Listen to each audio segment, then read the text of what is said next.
Hi, this is Junaid from DSC Kit's web team, and we have an exciting project in house. So, one of the ideas at DSC Kit has been to build an internal URL redirect service. So, a URL redirect service is exactly like Bitly or Tiny URL. What it does, it takes short URLs and converts or redirects it into long URLs. So we have been using Bitly at DSC Kit for a while now, but one of the issues with Bitly is that you cannot edit a link once you create it. So to solve that problem, we are going to try and build this system internally and use it. And another constraint that we have to build this is that we have like absolutely no budget, so we have to do it using free services. So I did draw a simple system diagram for this. I'll show you with my video. This is the system diagram I have in plan. So I think it starts with the database. So I'll be using MongoDB. Their free tier has 500 MBs, so I think that is going to be fine. For the router, I think there will be two parts to the router. One will just be for our web UI that will just make CRUD operations on the database.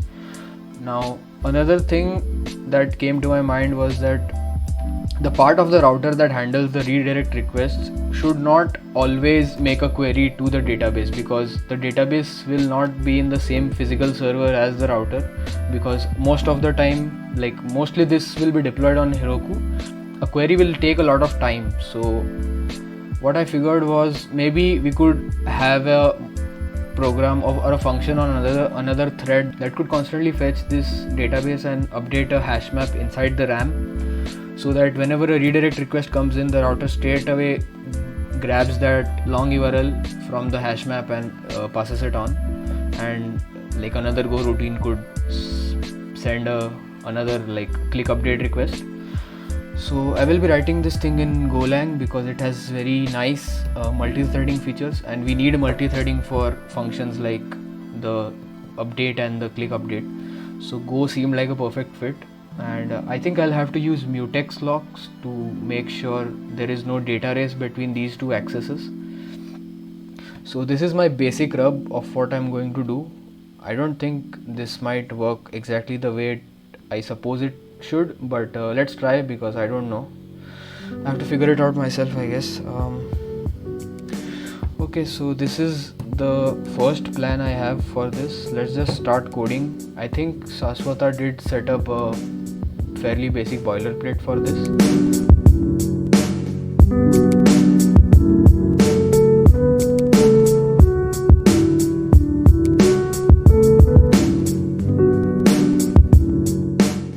Okay, so right now I'm setting up the MongoDB cluster in MongoDB Atlas. So I wrote a logger right here. This will help log all the events. A simple wraparound on the original standard log package. I don't think if this is a good idea, but I think it will get the job done. I wrote up the hash map and I added the mutex locks, but I have to first implement the database code to test this. So I'm writing the database code right now. I created the 4 CRUD operations, get all URL. This will fetch all the URLs in the DB.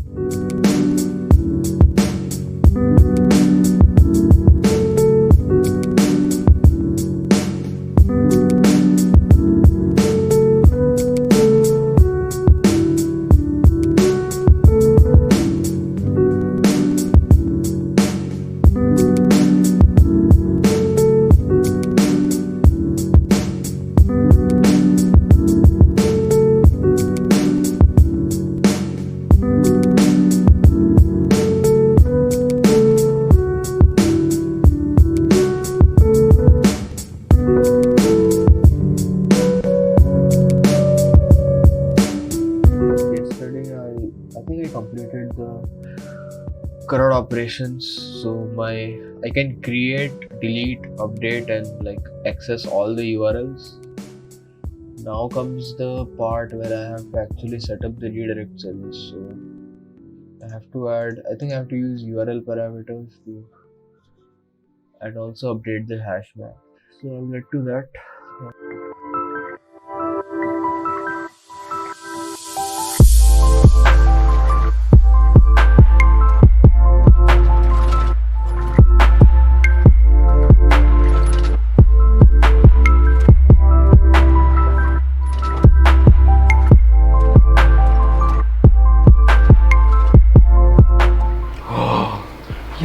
Okay, it worked. Now the thing is, RW meetings not log on. Okay, I have to make this asynchronous and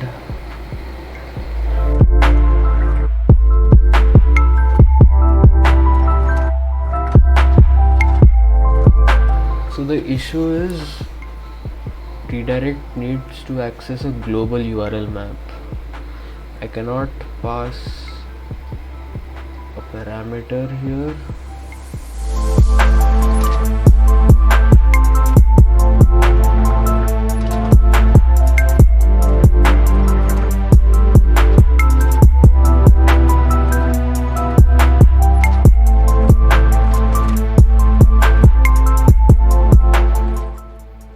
So if you can see,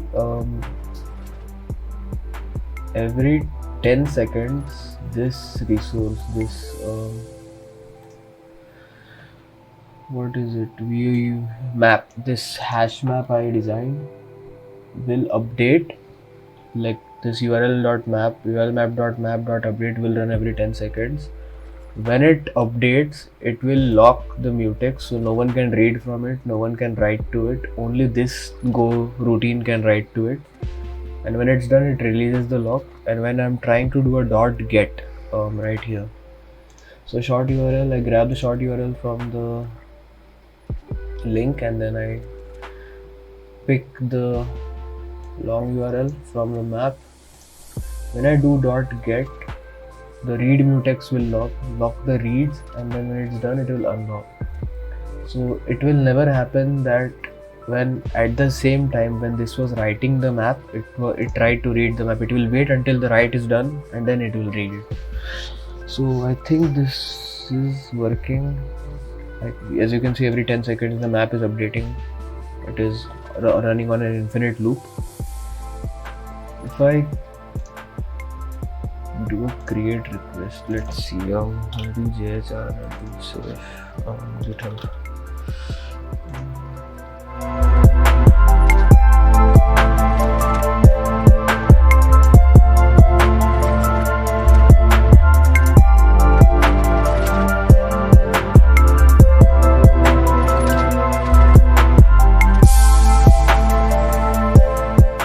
Should go to LinkedIn. Yes. No more caches. It is redirecting like a good boy. I think we are done with the backend service except for a few cosmetic and like, what do I say?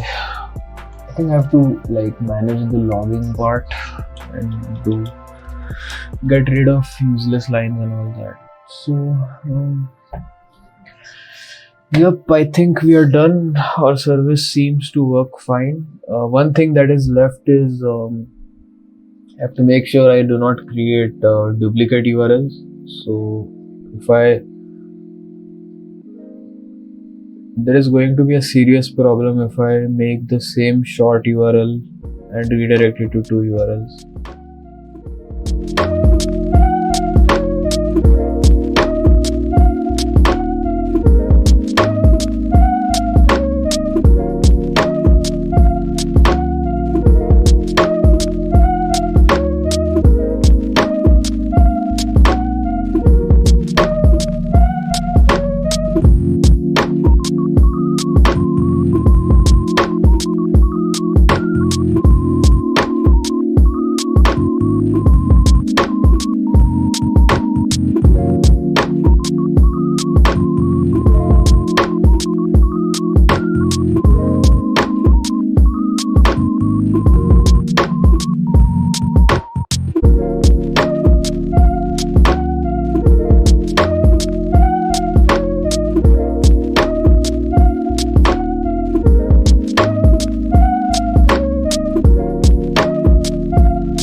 Okay, so it is 20th October and me and Saswata completed the entire project. So he built a really nice CLI. Initially I had the plan of building a web UI, like something in browser which could click, but he said it will be much easier and efficient to build a CLI. So he wrote a really nice CLI, updated the README here on the GitHub. So if you go to this link, as you can see, DSC Kit Divert. I added a few dummy links, so /gh redirects to GitHub, I think. Yeah, and I also added a 404 page. So Mayuk Bhaiya designed this 404 page. It's really cool. So if I type in anything, I'll get a nice 404 page. So the server, I stuck to the main plan, the idea of using an in-memory hash map to reduce latency actually worked out. But one issue I am facing is, most of the time what happens is when a server or dyno is inactive for a while, Heroku puts it in sleep mode. So sometimes if the site has been inactive for a long time, for example 3 or 4 hours, then the first request that goes in usually takes a bit time because it removes it from sleep mode and puts it in active mode. So I think that's fine. That's like one of the trade-offs that comes with using some free service. So that's all. I think all the features we were requested were put in. I'll show you the CLI. So it's really easy to use. We had first we had thought that maybe we could do the CLI in Go, but then we were stuck with how do we distribute it, because most of the members don't have Go properly set up. So they cannot just do a Go get and get that package. So we ended up using JavaScript because almost everyone uses NPM.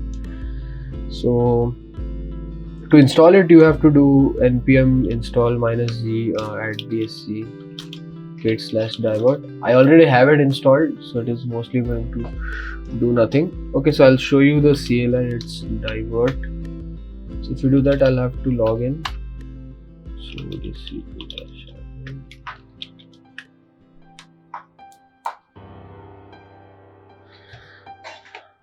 please log in. Yeah, okay. So now once I log in the token, that JW, I'll explain about the auth part, but the token is saved in the config var, so I can directly do divert and run any of these commands. If I view a list of all the shortened URLs, it will give me a nice table. As you can see, gh is pointing to github.com. Oops. So if I do /abc, it should give me LinkedIn. There we go. So yeah, what we intended to do is done. Like all the features that we were requested to implement is done. I hope we will get to see this very soon when our next session goes live and we have to share all sorts of links. To talk about the code, I added one of the main changes I could not record was me adding the auth part.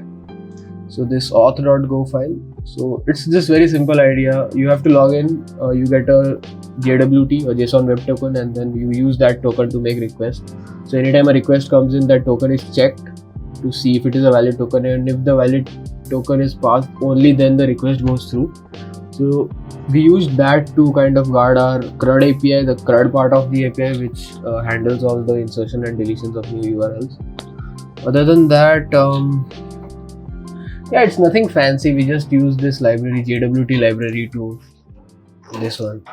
implement the thing, generate JWT function and its valid token. I exported this function and I used this same function in where did it go? In middleware. So as you can see, I get the auth x auth token from the header, and then auth.is valid token. If so, then it will. If it is not valid, then it will give a response that you have an invalid token. I had auth model added, so the username and password. So now we have two collections in the database. One is for the links and one is for the auth users, for users to authenticate and stuff, like just a username and the password collection. This was our first time deploying an npm package and properly publishing it so that anyone can install it. So thanks for watching this video. We completed the project. That's all I had to say. Please consider subscribing to the DSC Kit YouTube channel for more videos like this, and I'll see you next time. Bye.